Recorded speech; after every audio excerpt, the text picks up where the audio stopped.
Oh, selfie juga.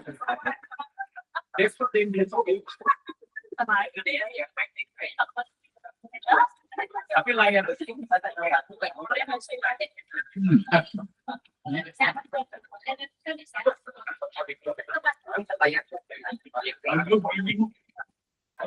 Halo Mi.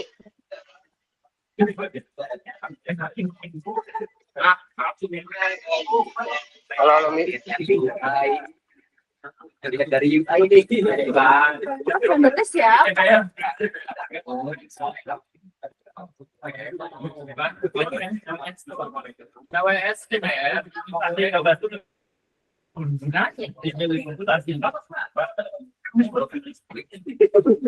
Ya, gitu anggap bisa kan?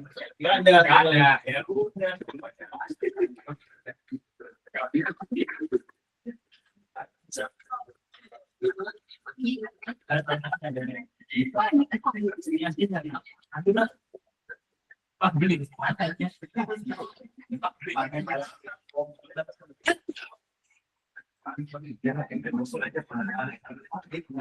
Halo Mi.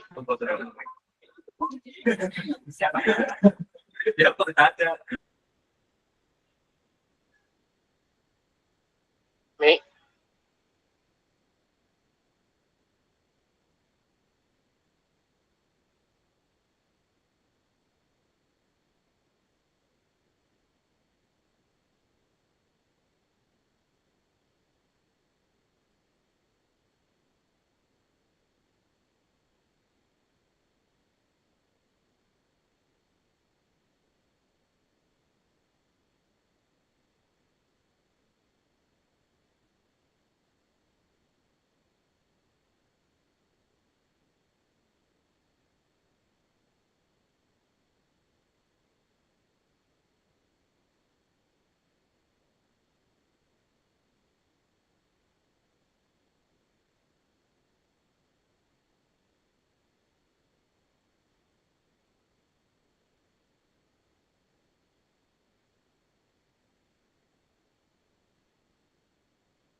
Mas Aji.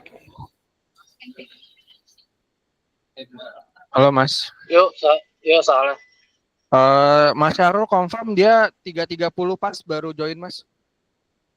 Oke.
Halo, siang Mas Haji. Halo, Mas Ron.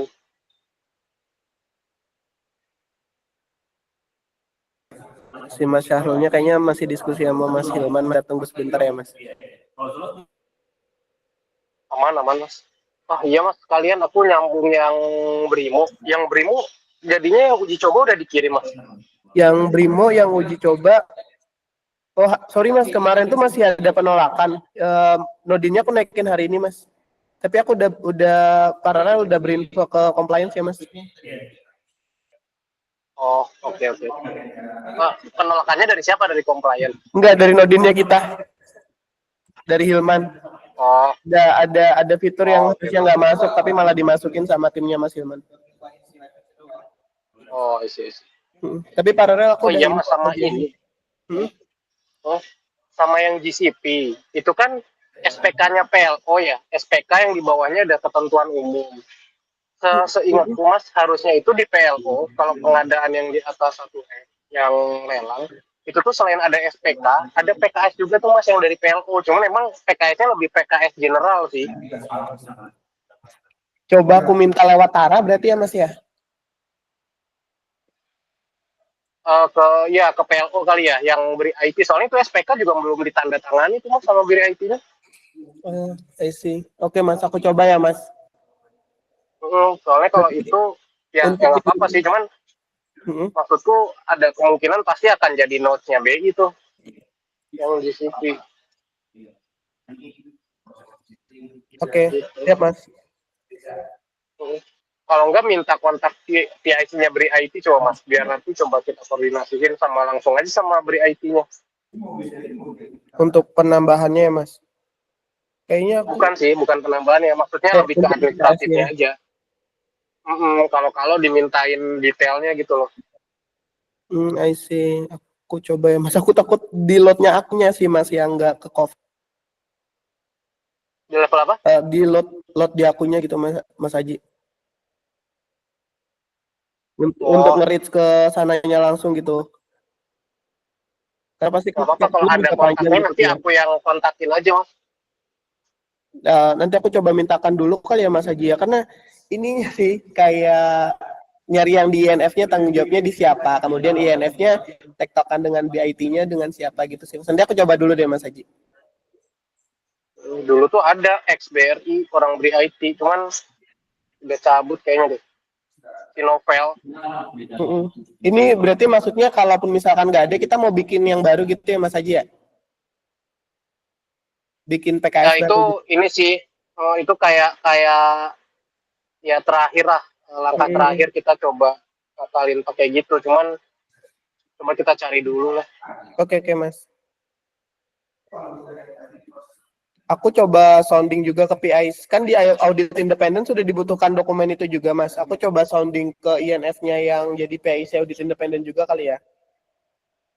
Harusnya gitu. Kalau INF-nya jeli ya. Kalau auditnya jeli. Maksud aku bisa dapat lebih cepat aja gitu kalau misalkan dari audit independennya dulu.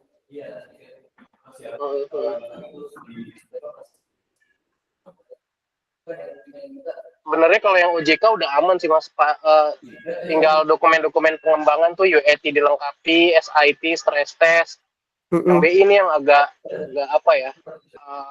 Yuk Mas Haji udah di meeting. Udah 3.30. Iya. Oke Mas Haji.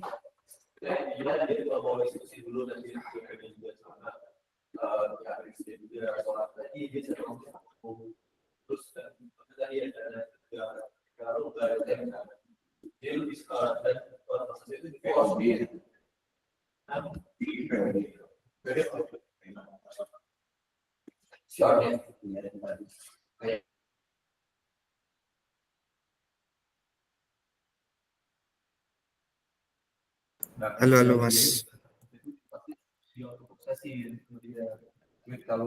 Yuk, halo Mas.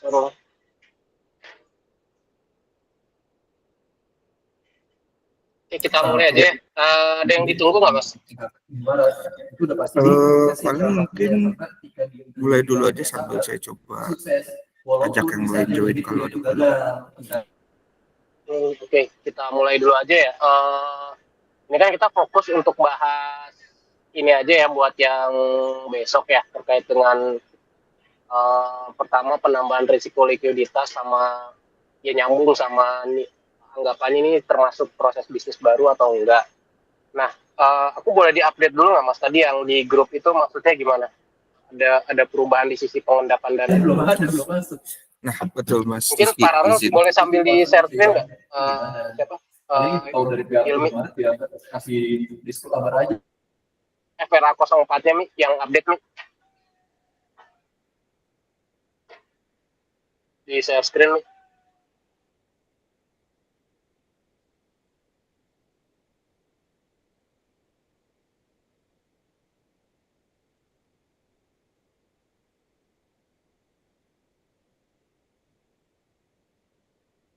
Ya, mungkin izin. Ini Mas Ilmi nggak ada kayaknya Mas. Iya, yuk sama-sama. Paling mungkin yang update-nya dikit ya Gimana? terkait dana mengendap itu. Kalau kemarin kan kita mau ngedapin dana itu di sekitar 7% itu ya. Itu untuk sebulan gitu. Dan setiap awal bulan akan dilakukan penyesuaian ataupun apa namanya pengisian ulang gitu ya biar mengisi lagi di awal bulan ke 7%. Nah itu kemarin sih sebenarnya ada sedikit tidak setuju ya dari sisi pegadaian karena nominalnya cukup besar.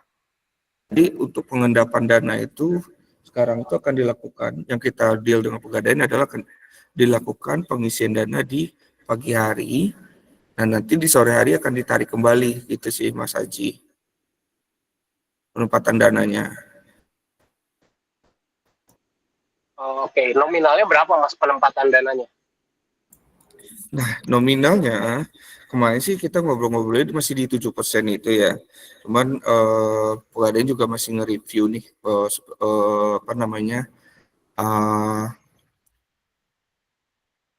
untuk yang 7% itu karena 7% sekarang itu ada di 78 miliar tuh Mas Haji.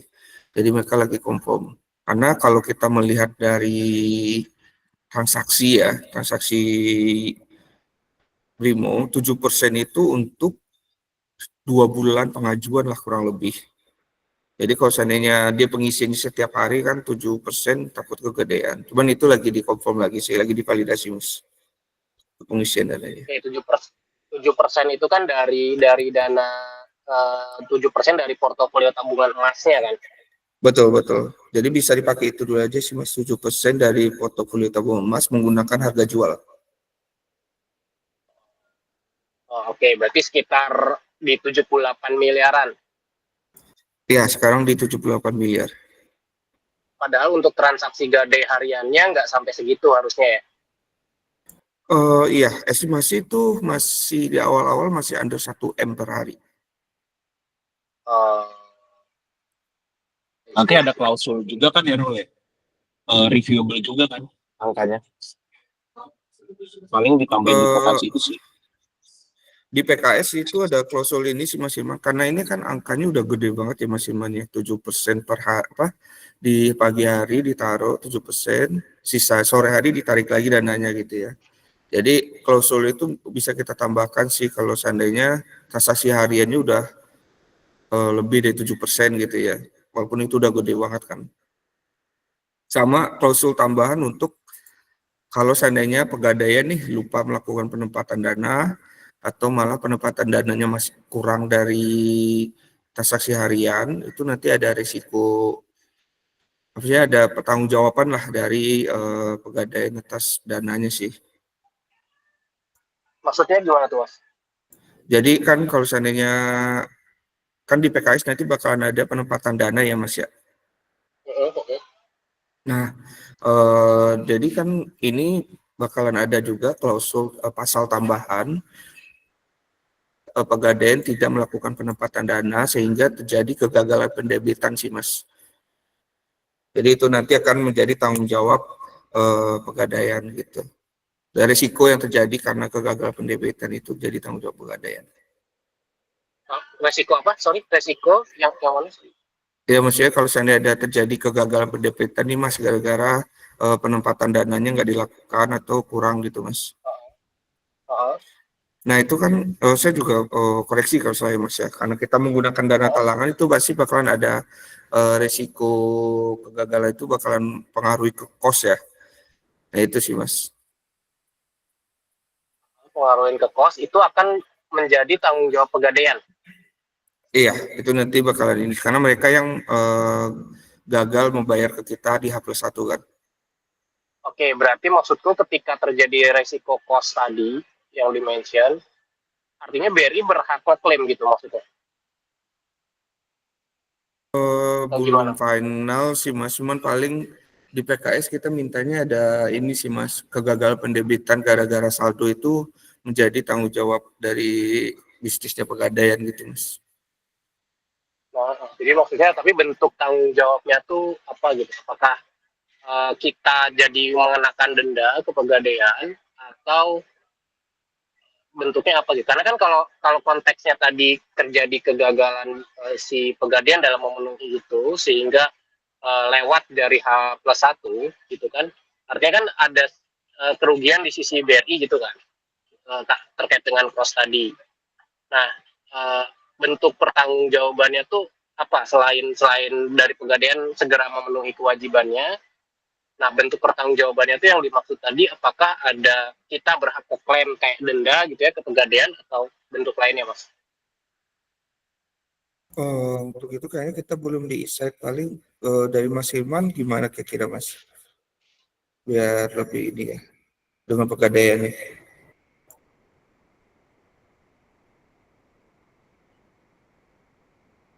Tapi kalau kalau aku nangkep sebentar Mas. Kalau kalau aku nangkep kan berarti tadi mitigasi pertamanya kan masih pakai yang 7% di pagi hari gitu ya. Kemudian setelah sorenya ditarik lagi gitu, Mas. Iya betul, pagi hari naro, sorenya ditarik lagi Mas. Hmm. Oke, berarti settlement itu dilakukan jam berapa? Kalau kan H+1 ya, kan hari ini kita talangin, let's say 1 miliar gitu ya, kita talangin. Besoknya pendebetan dilakukan oleh BRI itu jam berapa? Dari secara ini ya Mas ya, flow pembukuannya sekarang itu di jam 12 Mas Aji. Karena jam 10 rekonsiliasi udah selesai itu jam 12. Tapi tadi setelah kita confirm dari mereka memang masih mengikuti jam operasional sih Mas. Karena jadi kalau misalnya ada perbedaan data dan lain-lain itu rekonsiliasi dilakukan di jam operasional. Oke, berarti pendebetan H+1-nya, let's say sekarang hari Rabu, ada transaksi sampai setelah direkon sampai akhir hari nanti itu jam, let's say ada 1 miliar gitu ya, baru H+1-nya itu didebet dari rekening Pegadaian, itu di jam berapanya udah ada belum Mas? Kan tadi aku pengen ngelihat apakah ada gap atau enggak antara dia naruh dana sampai narik dananya dia. Berarti kan kita debetnya harusnya di antara range pagi dan sore tadi gitu kan. Ya, ya. Untuk itu di secara rules-nya ya kita SOP-nya kita naruh di jam 12 sih Mas Aji. Naruh apanya? Auto debitnya? Ya, pendebitannya. Jadi Pegadaian naruh di pagi hari jam 8 gitu ya. Contoh, terus nanti sorenya di jam 4 kayak gitu bakalan ditarik lagi. Tapi untuk finalnya itu kita coba ngobrol dulu dengan Pegadaian dari mereka bisa berapa dan penarikannya jam berapa. Sedangkan untuk pelimpahan dananya rekonsiliasi itu di jam 12 siang sih ke SOP-nya. I see, I see. Berarti jam 12 siang H+1 itu udah ada job untuk pendebetannya udah dilakukan berarti ya. Artinya nggak ada gap antara pagi dan sore tadi. Maksudnya dia naruh pagi, di debit jam 12, sisanya ketika ada sisa itu sorenya ditarik lagi sama dia gitu kan ya? Iya, kurang lebih seperti itu, Mas. Cuman Izin sedikit Mas tambahin ya Aji, tadi ya, Mas ya, seperti yang saya info tadi. itu untuk informasi di apa Yang dinebet itu bukan dana yang dilimpahin pegadaian ya Mas, tapi tetap berupa dana talangan. Berupa dana talangan itu maksudnya pegadaian ada dana lagi yang dia setor di luar dari yang 78M berarti. Iya, betul Mas. 78M ini terpisah dari proses rekonsiliasi sekarang. Sih. Berarti rekon itu dengan dana mengendap itu di rekening yang sama atau beda, Mas? Mas Haji, bentar Mas. Itu info dari Sahrul katanya nggak beda dana talangannya, nggak ada. Pakai dana mengendap itu. Koreksi terus. Iya Mas, ini yang gue tangkap ya kemarin ya, karena mereka itu bakalan ngisi 78 juta setiap pagi, terus nanti ditarik untuk rekonsiliasi pendebitan H+1. Nah sisanya akan ditarik lagi oleh pegadaian gitu sih yang gue tangkap kemarin tuh. Jadi bukan dipisah antara yang ngendap dengan pembayaran H+1-nya gitu. Tadi gue juga sempat dengerin lagi sih yang gue tangkap gitu sih. Oh, Agak beda sih sama yang dijelasin gitu. kalau yang gue tangkap kemarin itu emang baru dibedain ya. Jadi di luar proses dari rekonsiliasi sekarang. Berarti ada 2 jurnal, Kak. Jadi ada 3 tetap jurnal. ada pengendapan. Ada 3 jurnal berarti. Pertama, dia 78. Kemudian berdasarkan reson di buku juga. Nah, itu yang kita debit angkanya. Tapi ada buffer yang sebelumnya udah dikreditkan oleh pegadaian. Nah, kalau habis itu di akhir hari, kalau hasil rekonnya sesuai match, nanti didebet lagi sama pegadaian. Jadi 0 lagi saldonya. Gitu kan, Dit? Ya, kalau yang lu tangkep ya. Ya, intinya dana yang 78 ini memang untuk jaga-jaga aja kalau rekonnya gagal gitu lah. Pelimpahan dana. Nah, proses rekon tetap mengikuti jurnal kemarin. Jadi bukan dana yang 78 ini yang jadi sumber debit kredit kita, bukan. Berarti emang 78 ini pure cadangan ya, yang memang untuk buffer ketika proses rekon dan settlement gagal, ya BRI punya hak untuk mendebet yang 78M-nya ini gitu berarti ya? Iya, betul. Soalnya kalau ada dibatasin 78, bakal ada case dana tidak cukup dan lain-lain. Nah, itu belum ada kemarin kesepakatannya. Jadi memang 78 ini kemarin yang saya konfirmasi itu buat jaminannya BRI, itu yang saya tegaskan sih. Oke. Berarti kayak cash call sih maksudnya ya. Sorry Mas, kalau yang proses settlement-nya sendiri, itu kan dia berarti ada proses otomatis ya mendebet dari rekening yang ditunjuk pegadaian untuk proses settlement, dikreditkan ke IA dana talangan gitu kan ya? Bukan mekanisme dia kayak setelah rekon ketemu berapa pegadaian store lagi gitu manual, nggak gitu kan ya? Enggak Mas. Jadi misal saldo akhir hari itu minus 1M, maka besok melakukan perekonan 1M. Namun di gironya pegadaian dia ada nyiapin jaminan sebesar 78M itu. Itu yang nanti kalau misalnya rekon H+1-nya ini gagal, pelimpahannya gagal dan segala macam, maka di sebelum akhir hari BRI punya kewenangan untuk debet itu. Oke, berarti itu harus di-put di PKS ya, kewenangan atau kuasa untuk melakukan auto debit gitu Mas. Iya, betul. Jangan miss lagi Mas Syarul. Kemarin udah gue tegasin.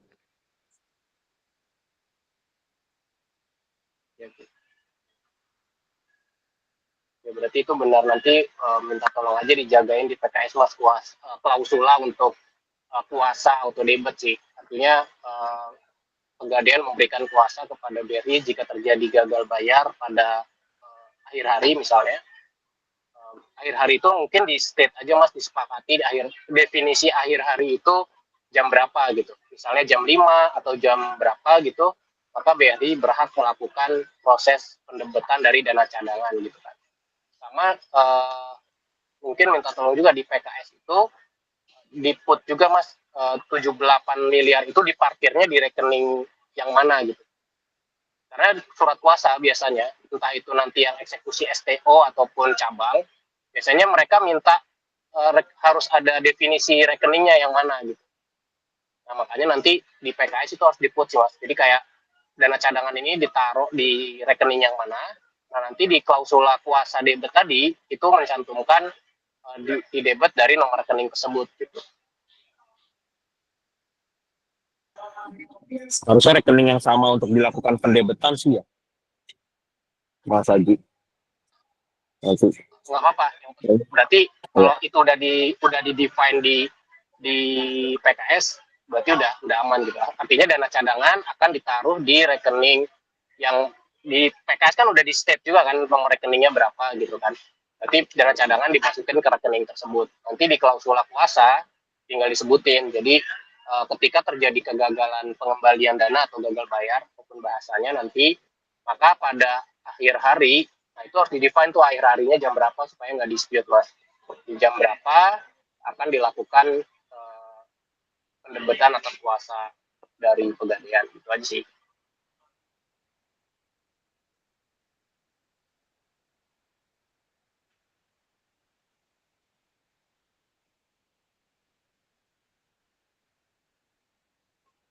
Berarti ini tinggal udah clear sih, harusnya jauh lebih aman karena memang udah dijagain gitu ya.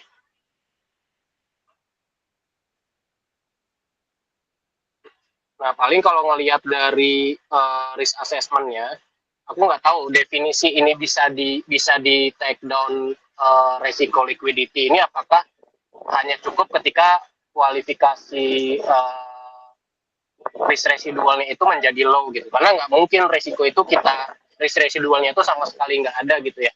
Karena paling rendah itu low atau 1 nilainya. Nah, ini apakah ini udah cukup gitu ya? Dengan status risk residualnya low, itu bisa dianggap ya ini tidak dianggap sebagai resiko liquidity yang menambah exposure gitu ya. Karena kan resiko itu akan selalu ada, cuman apakah ini menambah exposure resiko yang cukup tinggi atau tidak ketika kita define ini low. Kalau aku sedikit jelasin juga terkait dengan aspek liquidity gitu ya, mungkin ini akan jadi bahasan besok. Jadi kalau dari kita gitu masukin risiko liquidity itu based on diskusi yang kemarin ya, sebenarnya ada 2 resiko. Jadi resiko yang pertama itu di sisi BRI-nya, pure di sisi BRI, di mana BRI ini kalau balik lagi ke basicnya risiko liquidity itu artinya BRI nggak bisa memenuhi kewajiban pasifanya. Artinya BRI ini tidak bisa memenuhi kewajiban untuk menalangi kan ibaratnya gitu. Alasannya kenapa atau penyebabnya apa? Penyebabnya adalah kondisi liquidity-nya BRI dalam kondisi short atau jumlah cash yang tersedia dalam neracanya BRI itu lebih rendah dibanding dengan kewajiban yang harus dia bayarkan pada saat itu. Nah, makanya di sini kalau teman-teman lihat di mitigasi resikonya sebenarnya aku lihat dari rasio-rasio BRI yang ada gitu ya. Nah, kalau dilihat dari rasio yang ada BRI berdasarkan historical kondisi neracanya BRI sebenarnya ini jauh dari kemungkinan terjadi ini gitu ya. Resikonya ada, cuman kecil banget karena memang rasio liquidity BRI based on dari historical sangat kuat gitu ya. Terlihat dari aku di sini masukin beberapa rasio based on dari laporan keuangan. Itu kayak LCR-nya tinggi banget di atas 100% bahkan. Artinya LCR itu kan dilihat dari kewajiban jangka pendek kurang dari 30 hari ketika BRI itu memiliki power berapa besar sih ketika ada kewajiban jangka pendek yang harus dia bayarkan. Kategorinya itu kurang dari 30 hari. Ternyata BRI punya kemampuan 159% kewajiban yang kurang dari 30 hari. Jadi sebenarnya berapa sih kewajiban kurang dari 30 harinya? Itu kalau dilihat di poin bawah ya, yang masukin kok yang 100 miliar itu. Bawah coba Mi. Bawah lagi Mi.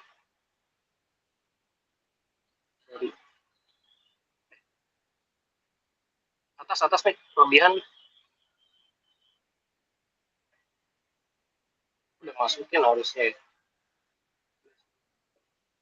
Di mana kewajiban BRI itu cuman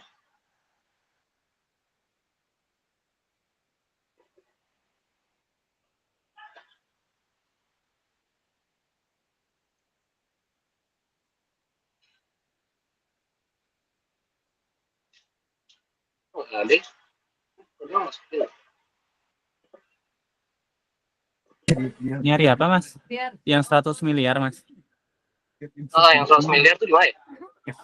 Ini di sini mas yang aku blok. Mana sih? Udah gue nggak kelihatan.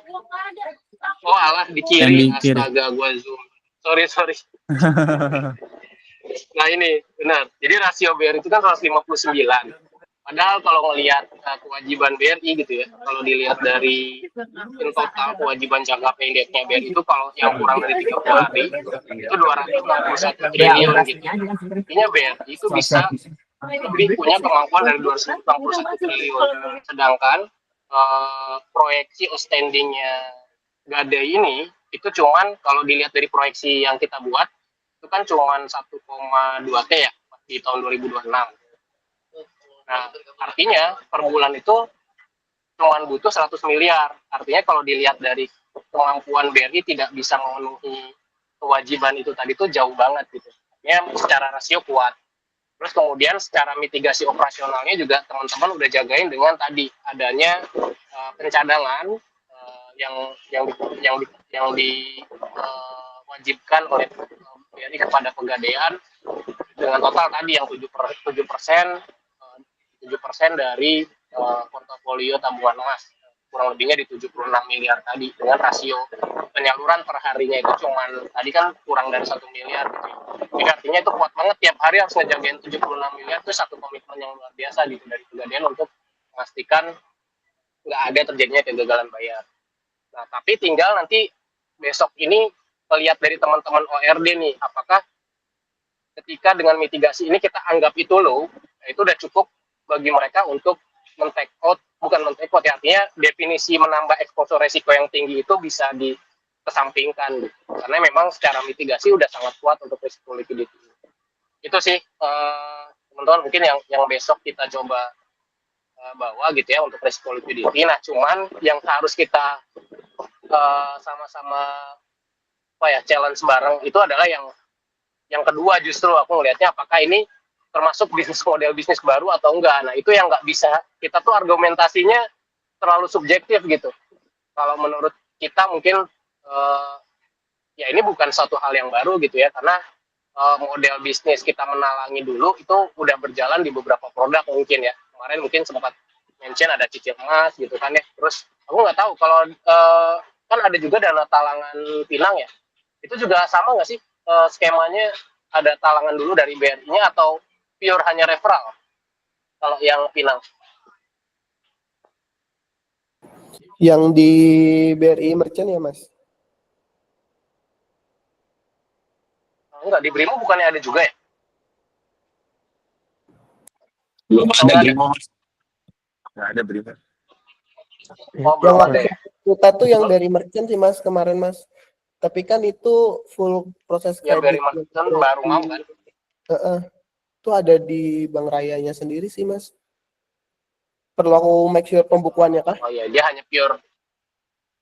Nggak usah sih, itu berarti pure hanya referral aja gitu kan, dari merchant nanti redirect ke webnya Pinang gitu berarti kan ya? Iya, masuk ke web view-nya si Pinang sebenarnya mas. Oh, Cuma emang kayak kalau yang berarti yang datanya sesuai yang itu yang cicil emas doang. Mas Arji, izin setuju. Kalau untuk yang pengajuan, kalau untuk yang likuiditas harusnya udah solve ya dengan 78 M itu. Kalau yang produk baru kemarin sih kita diskusi, mungkin nanti akan dibikin jadi 2 proses existing yang digabung gitu sih mas. Yang pertama untuk pengajuan itu persis kayak jual emas, untuk pembayarannya itu persis kayak cicil emas. Mungkin itu sih mas.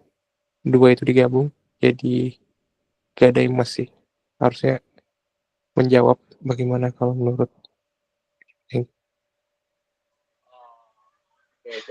Berarti dua bisnis model yang udah jalan di BRI, jual emas sama cicil emas, itu ya sebenarnya dijalanin di flow bisnisnya Gadai gitu kan ya?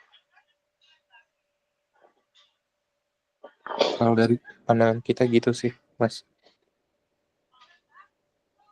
Oke. Ya udah nggak apa-apa Mas, nanti besok coba kita sampaikan aja. Cuman ya itu sih, aku ngelihatnya ini potensialnya terlalu subjektif aja untuk ngedefine, oh ini bisnis baru, oh ini bukan gitu ya. Cuman kalau yang penting kita siapin argumentasi kuat dulu aja sih, selain yang resiko likuiditas ini. Itu aja sih paling. Mas Aji, mungkin kalau dari aku mungkin sedikit tambahan aja Mas Aji. Kalaupun memang nanti pada akhirnya mereka mendesainnya bisnis baru gitu ya Mas Aji ya. Seharusnya sih menurut aku kalau misalkan itu proses bisnis baru dari mereka perlu nge-state juga resiko barunya dari bisnis ini apa gitu sih Mas. Yang belum muncul di proses bisnis yang tadi disebutin sama Mas Dito gitu Mas Aji. Nanti kita kayak nge-challenge balik gitu bisa nggak sih Mas Aji? Ke mereka gitu. Gak apa-apa Mas. Karena kan harusnya kalaupun mereka nge-state ini sebagai proses bisnis baru gitu ya, kan kalau asesmen ini kan harusnya melihat resiko baru yang muncul gitu ya. Kalaupun ini di-state pakai bisnis model bisnis baru, perbedaan dari model bisnis yang kita punya sekarang itu menimbulkan resiko baru apa gitu sih. Karena kan harusnya output dari forum ini adalah adanya exposure risiko baru gitu ya. Aku sih ngelihatnya ke sana sih Mas, sebagai jalan terakhir ya. Sebenarnya Mas, kalau kita balik lagi ke definisi regulasi ya Mas, ini kan kalau dibilang munculkan resiko baru, semua bisnis, even itu cuma nambah kerjasama, ya itu menambah resiko baru gitu. Itu kan misalnya ini udah jalan Gadai Emas dengan Pegadaian, kemudian nanti jalan lagi dengan model bisnis yang baru, let's say. Terus kita kerjasama lagi dengan penjual emas lainnya gitu ya misalnya. Ya kalau kita bicara resiko antara satu entitas dengan entitas baru lainnya, ya itu bisa dianggap sebagai resiko baru gitu. Nah, cuman kan definisi PAB yang wajib dilakukan perizinan itu kan sebenarnya adalah menambah exposure deh bahasanya Mas. Bukan memunculkan resiko baru. Jadi resiko itu semua bentuk model bisnis baru, even Point yang sekarang Mas, yang kita bahas kemarin, kalau kita pakai definisi menimbulkan resiko baru, yaitu menimbulkan resiko baru gitu Mas. Artinya kalau kita baseline-nya ke resiko baru, ya itu juga harus perizinan harusnya gitu. Nah, padahal bahasa regulasi lebih ke bahasa sih Mas yang salah. Bukan. Iya, maksudnya tadi lebih ke exposure-nya. Itu sih enggak, maksudku. Betul, maksudnya jangan sampai teman-teman orde ini menganggap sesuatu yang resiko baru itu dianggap sebagai perizinan gitu. Makanya besok mungkin mudah-mudahan ya satu pemikiran, maksudnya kalau memang mereka menganggap ini menambah eksposur resiko, benar yang kata Mas Wawan sampaikan, di challenge balik menambah eksposur resikonya itu apa gitu, yang menambahnya itu di mananya. Misalnya tadi resiko likuiditas yang semula low ini jadi high misalnya gitu, ternyata kan ini enggak gitu, kita udah coba sampaikan. Atau resiko operasional yang tadinya medium jadi high gitu karena ada celah vulnerability yang terbuka misalnya gitu. Tapi kalau ternyata ORD menganggapnya model bisnis baru similar dengan memunculkan resiko baru, definisinya itu, nah itu yang mungkin kita harus challenge lebih dalam lagi tuh Mas. Karena ya semua model bisnis yang namanya nambah kerjasama, ya semua memunculkan resiko baru karena profil resikonya tiap partner kan beda-beda gitu kan. Walaupun dengan model bisnis yang sama gitu misalnya. Gitu sih. Itu aja Mas, paling nanti diperkuat tadi dengan yang Mas Dito sampaikan gitu ya. Model bisnisnya udah dijalanin di dua bisnis model yang lain gitu untuk Gadai jual sama cicil emas. Jadi harusnya ya itu salah satu argumentasi kuat kita gitu. Selain nanti ya dari kita coba challenge yang tadi kita diskusikan terkait dengan definisi menambah sama memunculkan resiko baru. Itu sih Mas Wawan. Siap, makasih Mas Andre. Mungkin izin Mas Syahrul, Mas itu kalau memang bisa besok kayak apa ya? Ya ada slide-nya bisa ngebawa ke komparasinya aja gitu kali ya. Komparasi bahwa ini tuh similar sama cicil emas sama beli emas gitu ya. Gitu sih. Siap Mas, ini lagi kita bikin juga slide. Siap. Thank you Mas Aji, Mas Wawan. Gitu. Kayaknya lagi sakit ya Mas Dito ya? Habis operasi gua amandel. Lemes banget loh. Habis operasi Wah. amandel. Susah ngomong ini. Sorry. Banyak makan es krim. Tadi suruh makan es krim kan? Iya.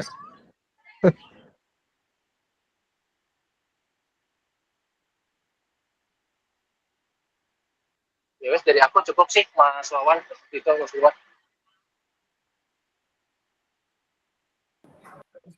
Siap, dari aku juga cukup sih. Mas Haji mungkin dari Mas Syahrul, Mas Dito, Mas Hilman ada lagi kan? Cukup sih.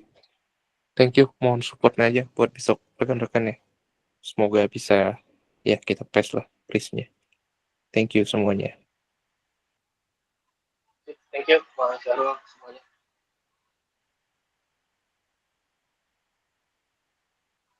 Thank you.